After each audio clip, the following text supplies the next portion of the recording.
Hello and welcome back. It is time once again to try to fix something, and today on the workbench we have another Xbox One S Blu-ray edition, and I honestly don't recall the exact issue with this one. I'm thinking it's a no power. Let's find out. Eject. Nothing. Nothing. Okay. So pretty straightforward. No power. I did notice, of course, somebody has been into it. You can look where that's been pried up right there and kind of busted the plastic. Also, I was noticing somehow they put the cover back on wrong. If you look at that bow in the plastic right there. Yeah. I'll have fun trying to get that bow out of there. So let me get this apart. Let's see what's going on. Maybe it's a simple power supply. Well, thankfully, all the screws are here. I don't see any missing yet. That's always a plus. Alright, we're starting to see some nastiness in the usual areas there. Anything? Hard to tell. Hard to tell. Let's get something out of the way. Alright, with the hard drive and power supply out of the way, I'm still not seeing much, although right there around that buffer I see. See if I can zoom in. Little something going on there. Oh, and there. So there's signs. There could be more moisture damage going on.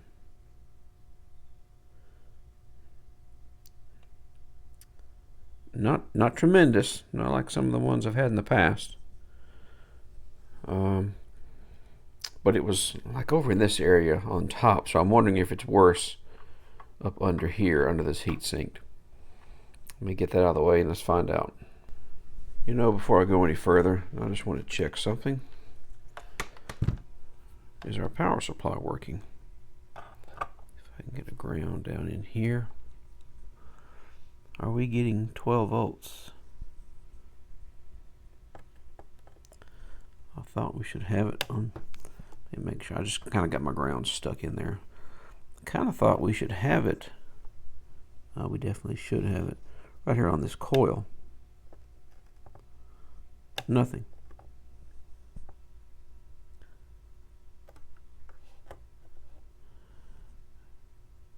Huh. So, dead power supply?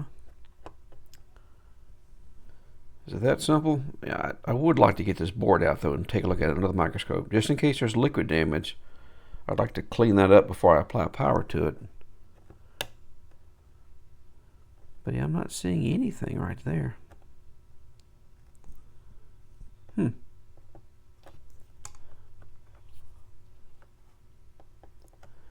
rare dead power supply. Okay, let's get it on apart and figure out if that's all the problem is.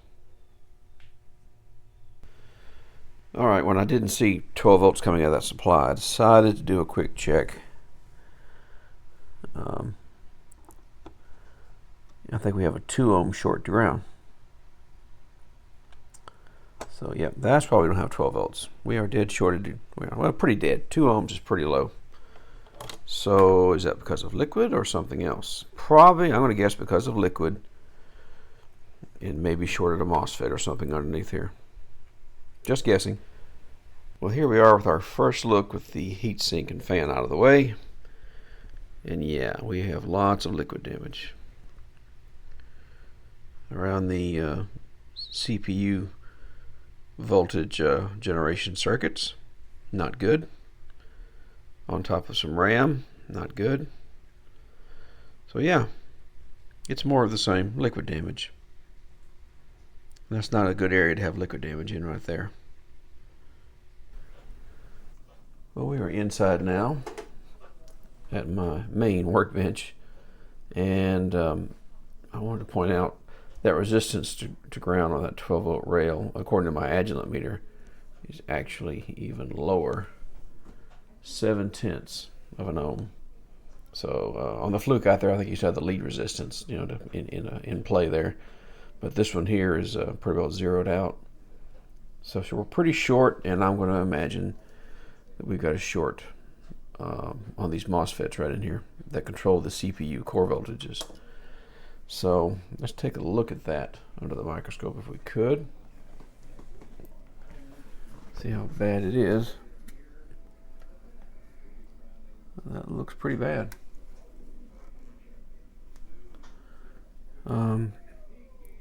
Liquid is just drawn to these things, it seems like.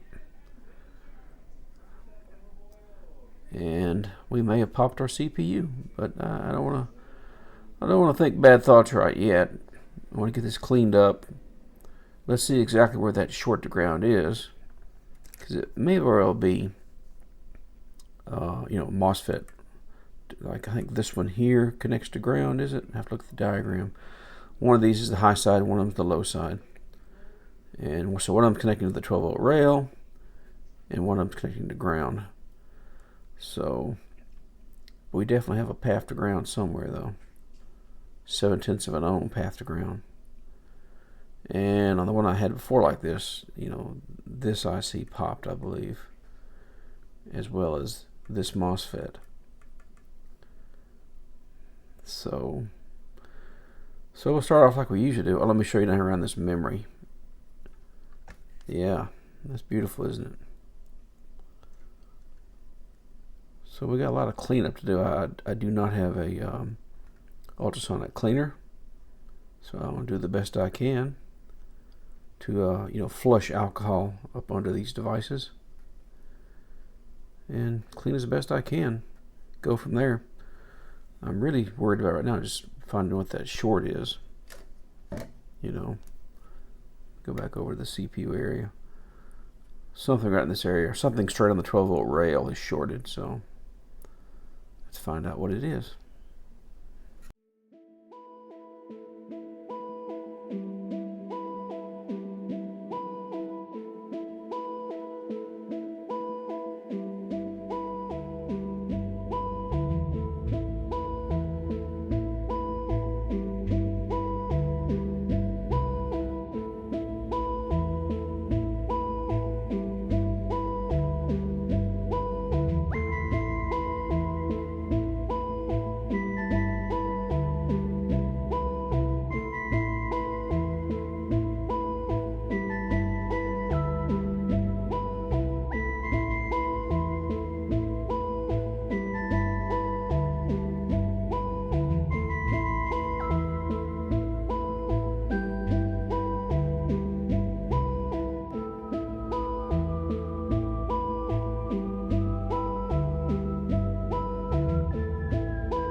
Alright, after that cleaning, of course we still have our short, but just, we're cleaning it to make it easier for us to find that short.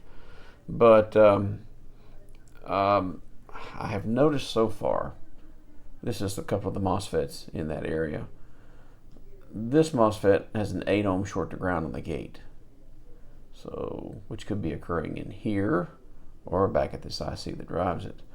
But this FET being shorted wouldn't be enough to give you a short to ground, because it's only connected to the 12 volt rail up here, and down here to the other MOSFET and the CPU itself. So there's a path to ground as well somewhere. So I'm probably going to start with removing this or this and this. I think one of these three, or all of these three, are involved in giving us this short. So let's see which one it is.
removing Q9D2, I believe it is, does seem to have eliminated our short, but I'm not sure if we found all the problems.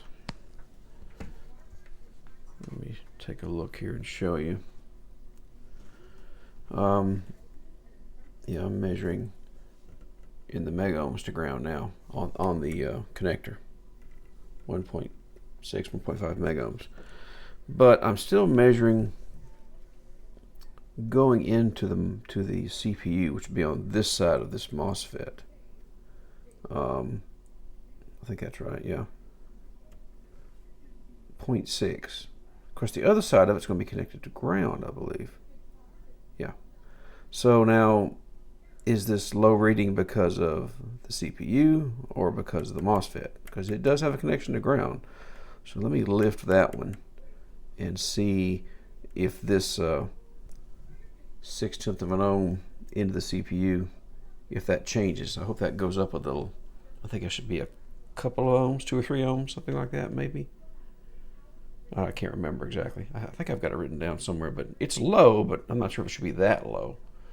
So let's pull the low side MOSFET, the bigger one, and see if anything changes.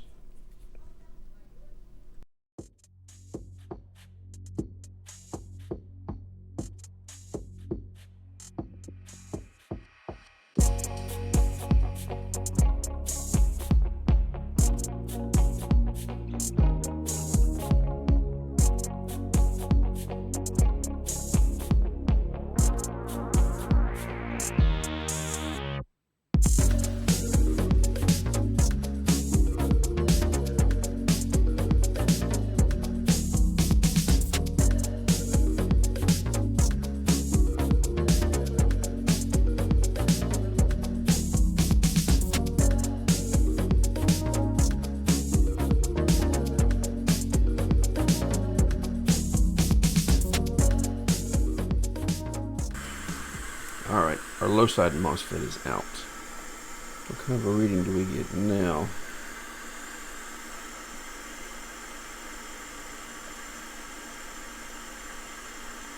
.9. It's a little better.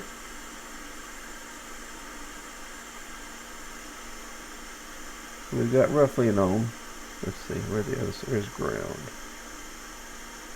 Well, I'm showing 4/10 even on the ground side. Reconnect my ground over here on that connector. I would like to have seen that come up a little bit more. 7/10, and on what should be the ground side, 3/10. That seems awful low. Awful low. But all we can do is change out these components and see what happens at this point. Alright, so our high side MOSFET definitely was shorted. I tested it off the board because we knew it was shorted because when I pulled it, the short was gone from the 12 volt rail. So I need another one. And I have, I may have mentioned in a previous video, I have ordered some of these MOSFETs and other parts, but they're coming from AliExpress and they have not shown up yet. It's been, maybe close to a month, but they're just not here. So I will be taking parts once again from this board, which is not necessarily intended to be a donor board. It just has been here recently. But you can see I've taken this MOSFET off of this one already. But if I'm not mistaken, these other ones are these other smaller MOSFETs. These other two are the same. So I'm going to steal one of those and see if we can put some life back in this one. I need to do a little more cleaning over here. It looks like maybe with some water to get rid of, it looks like milk residue. Didn't clean up too well with alcohol. Anyway, that's where I'll be harvesting my MOSFET from. And let's see how it goes.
well, we're ready to do some kind of a test. I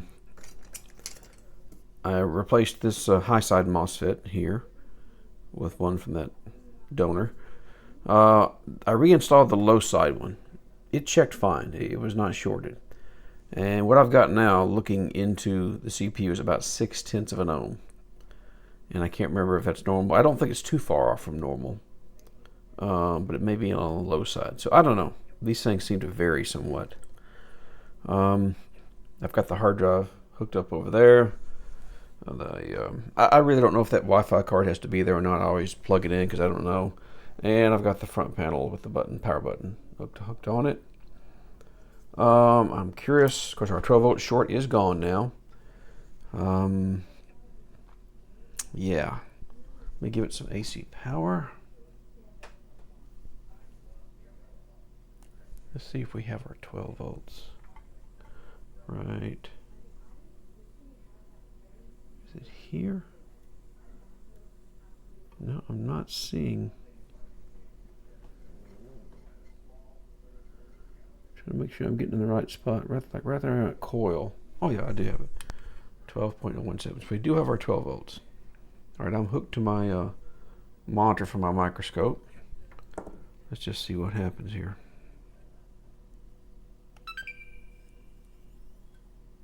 Hard drive turned on. I heard it unpark the heads. We're staying on. The monitor is locking. That's amazing. Those CPUs must be tough as nails. That's the second one of those I've seen. I believe where a MOSFET shorted. A high side MOSFET, that is, too. And yet they survived. Oh, and we shut down. Ooh, that's not good. We had video, and then we shut off. Wonder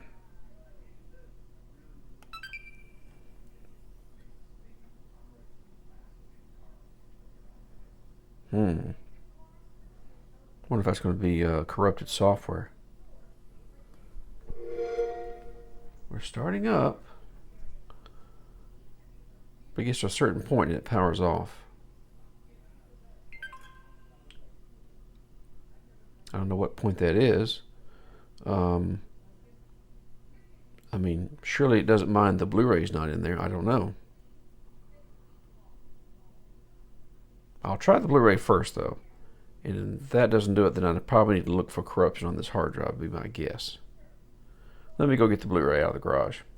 Alright, well, I plugged the Blu-ray in with it turned on. I probably shouldn't have done that. It's still shutting off at the same point. What does that mean? Well, she's willing to turn back on right away. Oh, I should probably put a heatsink on the processor. I should probably put a heatsink on the processor. Oops, let me do that. All right, our makeshift processor's on there now. Let's see if it has any effect on what's going on.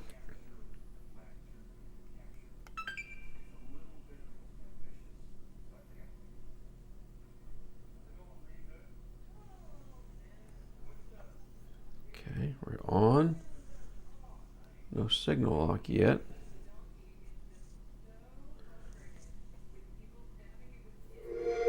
Okay.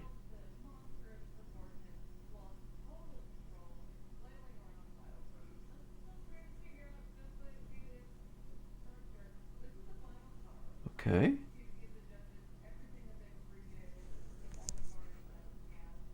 Yeah, that's warm. Not bad, just warm. Come on. Come on, you know you want to work.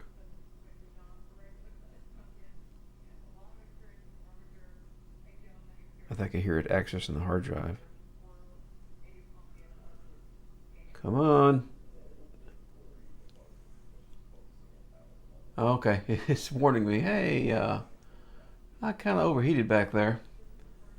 Okay, so that's why it doesn't beep. I'm not used to these things. I don't know, like on a PS4, it beeps at you like crazy, so you know what happened. All right, so this thing's going to live. I knew I was going to need some of those MOSFETs.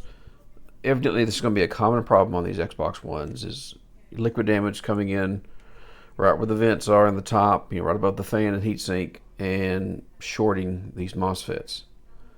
So I've got some coming, so that's good. Tried to plan ahead. I hope that was somewhat entertaining and educational. It was for me. I'm steadily learning about these Xbox Ones. Having fun doing it too. But if you enjoyed it, please give me a thumbs up. And I will see you in the very next repair. So long for now.